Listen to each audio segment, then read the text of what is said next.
मैं Ashutosh Sharma, teacher motivator, अपने YouTube channel में सभी छात्र छात्राओं एवं दर्शकों का हार्दिक स्वागत करता हूं।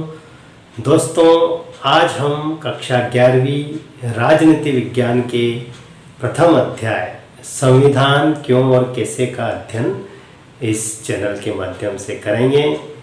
तो सबसे पहले हम जानेंगे कि संविधान क्या है। आप सभी जानते हैं, जैसे अपने घर के मुखिया होते हैं, वो अपने घर को चलाने के लिए कुछ नियम कानून रखते हैं और सभी परिवार वाले उन नियमों का पालन करते हैं। ऐसे ही विद्यालय में जो शासन होता है, उसमें विद्यालय के मुखिया जैसे प्रधानाचार्य या प्रिंसिपल होते हैं, वो कुछ नियमों के आधार पर स्कूल का शासन करते हैं।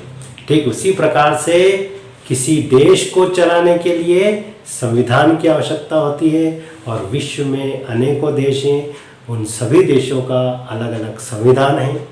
तो संविधान को हम परिभाषित करना चाहें तो संविधान नियमों एवं कानूनों का संग्रह है जिसके द्वारा किसी देश को शासित किया जाता है।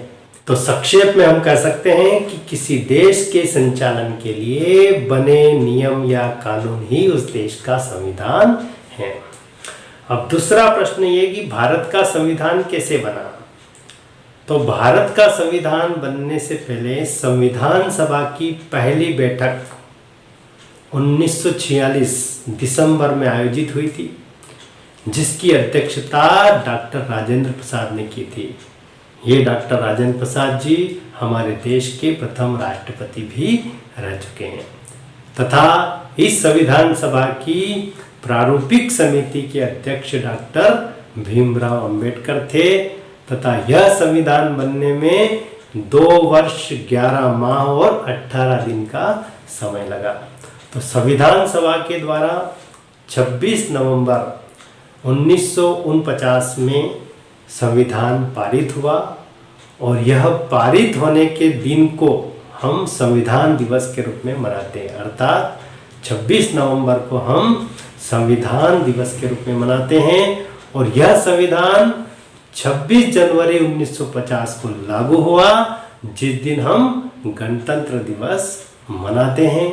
इस प्रकार हमारे देश का जो संविधान है वह लागू हुआ।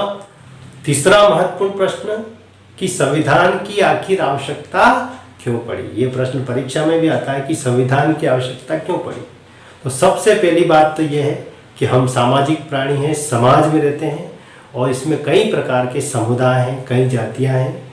तो समुदाय में तालमेल स्थापित करने के लिए संविधान की आवश्यकता पड़ी। दूसरी बात, सरकारें हमारे यहाँ शासन चलाती है, तो सरकार की शक्तियां तय होना भी आवश्यक है और वह होती है संविधान से।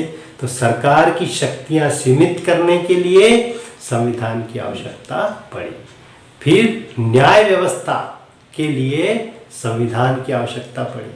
चौथी बात, अराजकता को दूर करने के लिए संविधान की आवश्यकता पड़ी और सामाजिक सौहार्द बनाए रखने के लिए या सामाजिक समानता बनाए रखने के लिए संविधान की आवश्यकता पड़ी। तो संविधान बहुत आवश्यक है। किसी देश का संचालन करने के लिए संविधान के बिना काम नहीं चलता है। अगला प्रश्न आता है कि भारत का संविधान किस प्रकार का संविधान है। तो भारत का संविधान विश्व का सबसे बड़ा संविधान एवं लिखित संविधान है, जिसमें वर्तमान में 448 अनुच्छेद हैं तथा 25 भाग हैं और 12 अनुसूचियां हैं। लेकिन जब संविधान लागू हुआ तब इसमें 395 अनुच्छेद थे, 8 अनुसूचियां थी और 22 भाग थे। तो हमारा संविधान जो है विश्व का सबसे बड़ा संविधान है और लिखित संविधान है। अगला महत्वपूर्ण प्रश्न इसमें यह पूछा जाता है कि भारतीय संविधान को उधार का थैला क्यों कहा गया है। जैसा आप जानते हैं, जैसे हम घर पर खिचड़ी बनाते हैं, दाल चावल की खिचड़ी बनाते हैं, तो उसमें टमाटर भी डाल देते हैं, आलू भी डाल देते हैं, मिर्ची भी डाल देते हैं, धनिया भी डाल देते हैं, कई प्रकार की सामग्री इसमें डालकर खिचड़ी बनाते हैं। तो ऐसे ही हमारे देश का संविधान भी खिचड़ी नुमा है। यह उधार मांगकर बनाया गया संविधान है, इसलिए इसको उधार का थैला कहा जाता है। जैसे इसमें भारत शासन अधिनियम का 75% भाग है, जैसे संघीय व्यवस्था या लोक सेवा आयोग की स्थापना या न्यायपालिका, ये हमने भारत शासन अधिनियम से लिया है। ब्रिटेन के संविधान से संसदीय व्यवस्था ली गई है। अमेरिका के संविधान से मौलिक अधिकार लिए गए हैं। सोवियत संघ से हमने मौलिक कर्तव्य लिए हैं।